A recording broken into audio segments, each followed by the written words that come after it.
Get out. You're ruining my perfect Christmas aesthetic. My daughter-in-law Ashley said this to me while I stood holding a 20-pound roasted turkey I'd spent all morning preparing. She was pointing toward the kitchen like I was some hired help who'd wandered into the wrong room. What she seemed to forget was simple. This dining room was inside my house.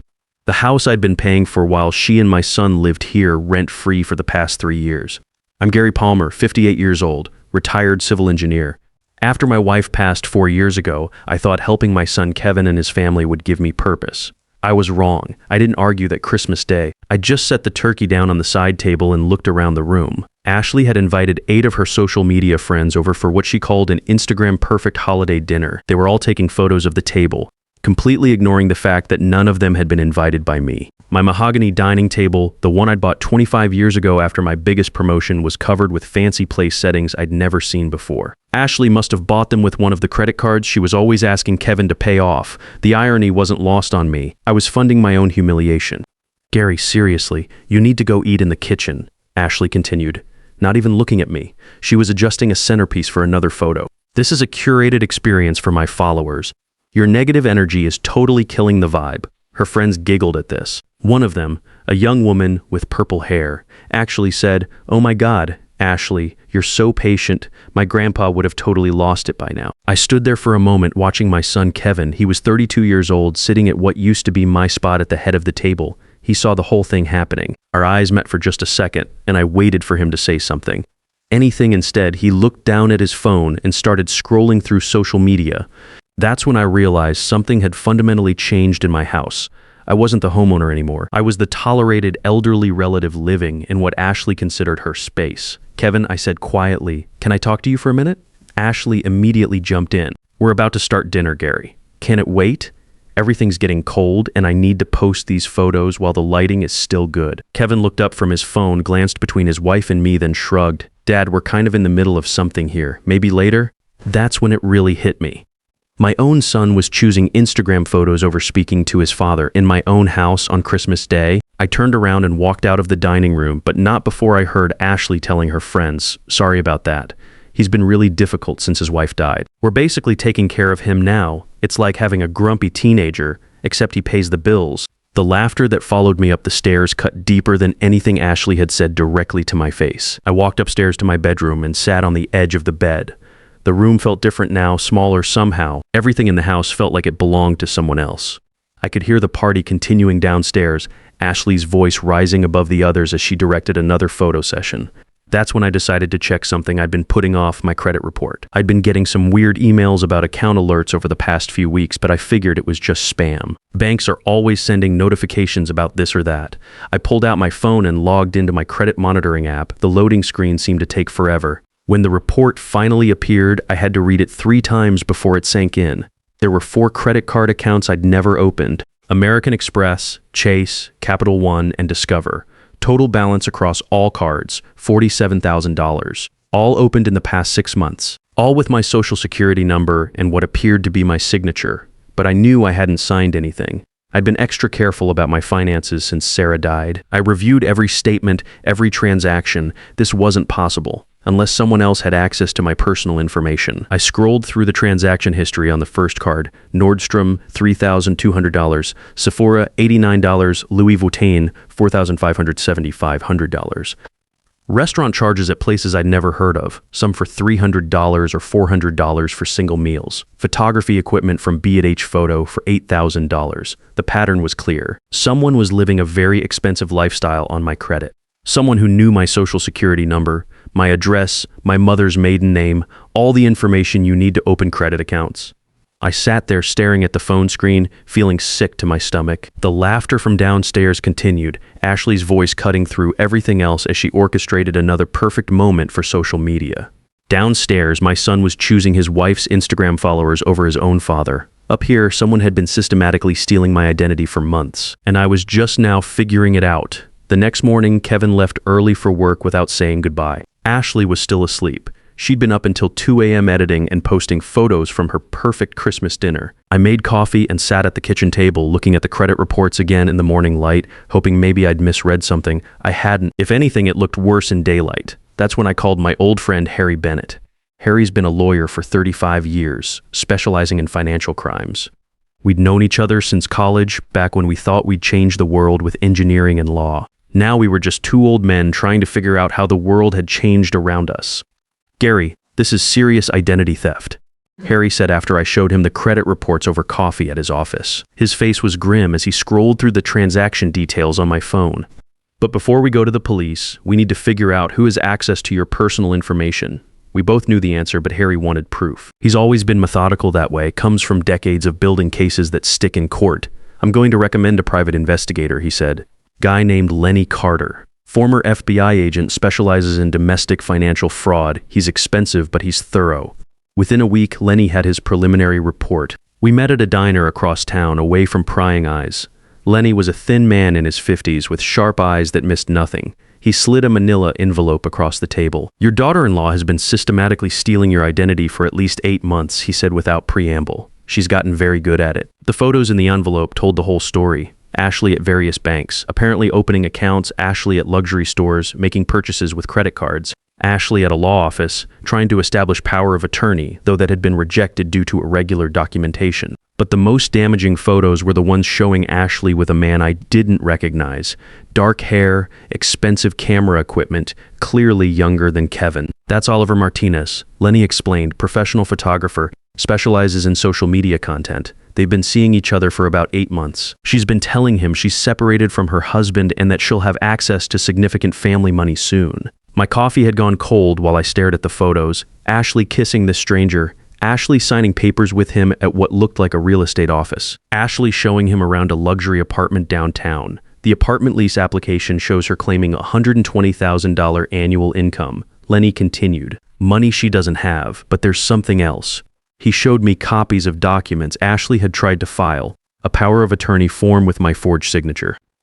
Applications for home equity loans against my house. Credit applications using my social security number but listing her as an authorized user. She's not just stealing your current credit, Lenny said. She's planning to steal your house. That night I barely slept. I kept thinking about all the little signs I'd missed. Ashley asking questions about my finances, claiming she wanted to help organize my paperwork. Her insistence on handling mail and phone calls. The way she'd slowly taken over more and more household decisions. And Kevin, poor Kevin, who worked 50-hour weeks and came home exhausted, leaving Ashley to manage the domestic side of life. He had no idea what was happening under his own roof.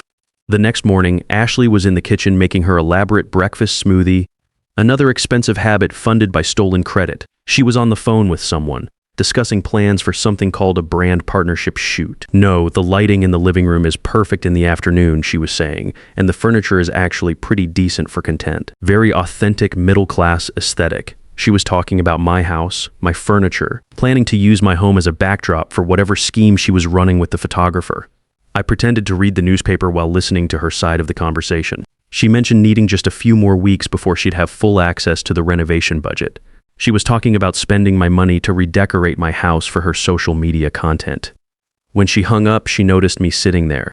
"Oh, good morning, Gary," she said with that fake sweetness she used when she wanted something. "I was thinking, since you're retired and have so much time on your hands, maybe you could help me with a little project this weekend." "What kind of project?" I asked. "Well, I'm working with this amazing photographer to document authentic family life, and we need some establishing shots of you doing typical grandfather things. You know, reading the paper, working in the yard, maybe playing with Sophie. It would be such great content, and it might even help you feel more relevant." Relevant. "In my own house, I'll think about it." I said, "Great. Oh, and I've been meaning to talk to you about updating some of your financial arrangements. Kevin and I have been researching investment opportunities that could really help secure your retirement. There's this amazing advisor who specializes in elder financial planning." Every alarm bell in my head was screaming. She was setting up the next phase of her plan, whatever that was. That afternoon, while Ashley was at the gym, I called Harry with an update. He listened carefully as I described the morning's conversation and Lenny's findings. "Gary, she's not planning to steal from you," he said. "She's planning to steal everything. The house, the remaining retirement funds, probably life insurance policies too. And she's using Kevin as cover? What do you mean?"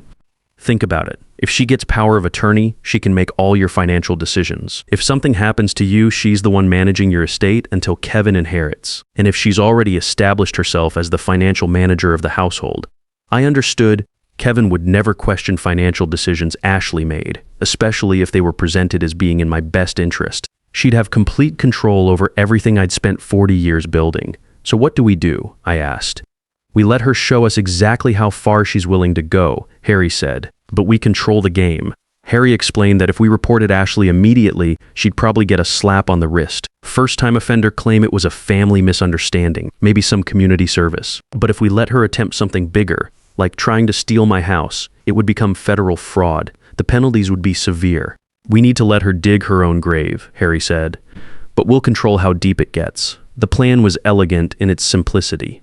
First, we secretly filed a legal revocation of any power of attorney, making sure any future attempts would be automatically flagged as fraud. Then we set up monitoring on all my accounts. Harry had contacts at the major banks who could alert us the moment Ashley tried anything substantial. Meanwhile, I had to act normal at home. This was the hardest part. Every morning, I'd come downstairs and see Ashley making herself coffee in my kitchen, planning her day while stealing my future. She'd gotten bolder lately, openly talking about when we renovate this place, and after we upgrade the master bedroom. Gary, I've been thinking, she said one morning in February, this house has so much potential. With the right vision, we could really make it showcase ready. Showcase for what? I asked. Well, for content creation, Instagram, TikTok, maybe even some lifestyle blog features. Kevin and I have been discussing it, and we think there's real money in home influencer content. Kevin looked up from his cereal. We have. Remember, honey? We talked about this, how Gary's house could be our platform for building our brand as a young family managing multi-generational living. I watched Kevin's face. He genuinely didn't remember any such conversation, but Ashley's confident tone made him doubt his own memory. Oh, right, he said uncertainly. The brand thing. This was how she operated. Ashley would announce decisions as if they'd already been discussed and agreed upon. Kevin, exhausted from work and overwhelmed by her constant projects, would go along rather than fight. Anyway, Ashley continued. I've been researching home equity loans. Did you know you could access almost $200,000 from this place? That could fund some amazing renovations. My coffee cup rattled against the saucer as I set it down. Home equity loans. Oh, don't worry about the details, Gary. I've been learning all about financial planning. There are these amazing investment opportunities that could triple your retirement funds. My photographer friend Oliver knows this financial advisor who specializes in helping seniors maximize their assets. There it was. The photographer wasn't just her affair partner, he was part of the financial scheme too. I think I'd want to speak with my own advisor about something like that, I said carefully. Ashley's smile tightened just a fraction. Of course. Though honestly, Gary, some of these opportunities are time-sensitive. By the time you go through all your usual research and paperwork, the best options might be gone. Over the next few weeks, Ashley's pressure intensified. She'd leave financial planning brochures on my coffee table. She'd mention conversations with Kevin about our family's financial future that Kevin clearly didn't remember having.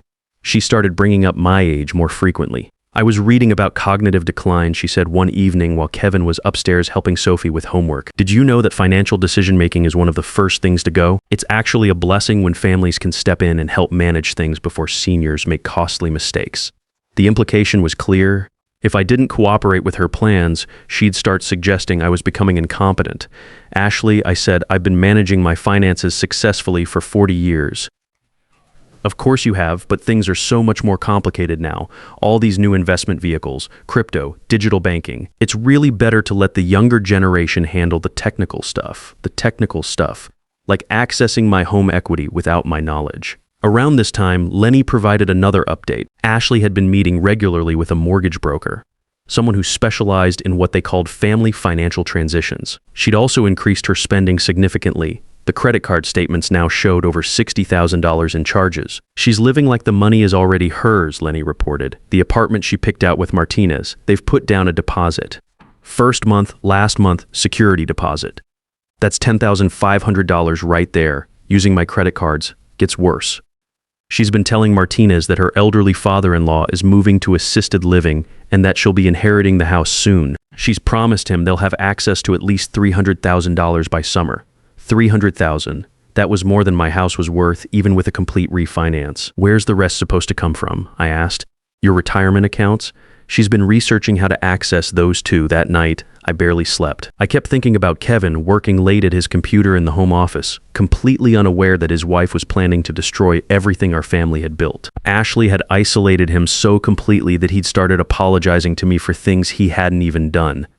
"Dad, I'm sorry if Ashley seems stressed lately," he'd said the previous weekend. "She's been working really hard on this business thing, and I think the financial pressure is getting to her." Financial pressure. She was stealing thousands of dollars a month, planning to steal my house, and Kevin thought she was under financial pressure. The breaking point came in March. I was upstairs when I heard Ashley on a video call in the living room talking to what sounded like a loan officer. "Yes, the property is worth about $380,000, she was saying. "We're looking to access $200,000 in equity. My father-in-law is elderly and wants to help us expand our family business before he transitions to a care facility." I quietly recorded the conversation on my phone, my hands shaking with anger. She was literally trying to steal my house while I was upstairs, and she was using the cover story that I was going into a nursing home. "He's been having some cognitive issues," Ashley continued, "so the family has been taking over more of the financial management. It's really a blessing that we can help him make these important decisions while he's still, mostly with it. She was setting up a narrative that I was losing my mental capacity. Harry and I knew this was it. He contacted the FBI's Financial Crimes Unit and shared everything we'd gathered. Agent Rodriguez was assigned to the case, and he confirmed our suspicions. Ashley was about to commit multiple federal crimes. "We'll let her submit the fraudulent loan application," Agent Rodriguez explained during our meeting at Harry's office. "The moment she signs those forged documents and attempts to wire funds across state lines, it becomes federal wire fraud that carries a mandatory minimum of 10 years. The trap was set for March 15th. Ashley had an appointment at First National Bank to finalize what she thought was a $200,000 home equity loan. She'd been telling Kevin it was to help Dad with his retirement planning, another lie in her endless web of deception. I was supposed to be at a doctor's appointment that morning, but instead I was sitting in Harry's office, watching everything unfold through the FBI's coordination. Agent Rodriguez had a laptop connected to the bank's security system. We could see Ashley in the loan officer's office, signing papers with complete confidence. "She's really going through with it," Harry said, shaking his head. "After everything, she thinks she's going to walk out of there with access to your house." On the screen, Ashley was laughing with the loan officer, probably spinning some story about family financial planning. She had no idea that every signature she made was another federal crime, another year added to her eventual prison sentence. At exactly 10:47 a.m., Agent Rodriguez's phone buzzed. "That's the signal," he said. "She just submitted the fraudulent power of attorney and signed the loan documents. We're moving in." Through the laptop screen, we watched FBI agents enter the bank. Ashley's face went from confident to confused to terrified in about 10 seconds. The loan officer stepped back as agents showed their badges and asked Ashley to stand up. My phone rang. It was Kevin. "Dad, something's wrong," he said, his voice shaking. "Ashley just called me crying from the bank. She said the FBI arrested her. She said it's all a misunderstanding about some paperwork, Dad. What's going on?" I drove home immediately. Kevin was pacing in the living room when I walked in. He looked like he'd aged 10 years in one morning. "Dad, please tell me you know what's going on," he said. "Ashley's in federal custody. They're saying something about fraud and identity theft. This has to be a mistake." I sat down in my recliner, the same chair Ashley had recently suggested I donate to charity because it doesn't match the aesthetic, and told Kevin everything. The stolen identity, the credit fraud, the forged power of attorney, the affair with Oliver Martinez, the plan to steal our house. I showed him the bank statements, the credit reports, the photos Lenny had taken of Ashley with her boyfriend. I played the recording of her trying to defraud the mortgage company, talking about my supposed cognitive decline. Kevin collapsed onto the couch. "Dad, I had no idea. I thought she was just trying to help with your finances. She told me you were getting confused about money, that you needed family support. Kevin, your mother and I raised you better than this. When did you stop trusting your own father?" He was quiet for a long moment. She was so confident about everything. She'd tell me about conversations we'd supposedly had, decisions we'd supposedly made together. I worked so much that I started thinking maybe I was just forgetting things. And she was always researching financial stuff, talking to advisors. I thought she was being responsible. She was being responsible. All right. Responsibly stealing everything we have. That's when Kevin made the choice that saved our relationship. "I'm filing for divorce immediately," he said, "and I want full custody of Sophie. I won't let her grow up thinking this behavior is normal." 3 days later, Agent Rodriguez called with an update. Ashley had been charged with identity theft, wire fraud, and attempted real estate fraud. The total amount of attempted theft was over $250,000 when you included the credit cards, the attempted home equity loan, and the retirement account access she'd been planning. But there was more. During the investigation, they discovered Ashley had been running similar scams on two other elderly men she'd met through social media. She'd convinced them she was a financial consultant and had stolen a combined $85,000 from their retirement accounts. This wasn't her first time, Agent Rodriguez explained. She's been perfecting this scheme for over 2 years. Your case was just the biggest target. Oliver Martinez was also arrested. Turns out he was married with 2 kids and had been running his own fraud schemes, using his photography business to identify wealthy targets. Ashley's perfect relationship was just another scam within a scam. Over the following months, the truth about Ashley's entire life unraveled. The social media influencer success was fake. She'd bought followers and used stolen money to fund the lifestyle she posted about. The apartment she'd picked out with Martinez was just another prop in her elaborate fiction. Kevin moved back in with Sophie while we sorted through the legal mess. Ashley was eventually sentenced to 18 years in federal prison and ordered to pay full restitution. She'll be 47 years old when she gets out, if she serves her full sentence.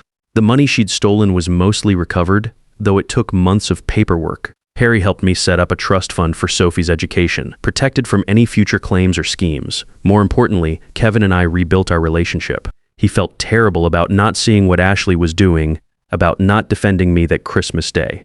We talked about it for hours, and I helped him understand that manipulation is a gradual process. She convinced me you were becoming difficult, Kevin told me one evening. Every time you'd question something she did, she'd say it was proof you were losing your sharpness. I was scared you were developing dementia. Today, Kevin is doing well. He got promoted at work and is dating a woman named Sarah, who actually enjoys spending time with our family. Sophie is thriving in school and loves having her dad and grandpa in the same house. As for me, I learned that family isn't just about blood relations.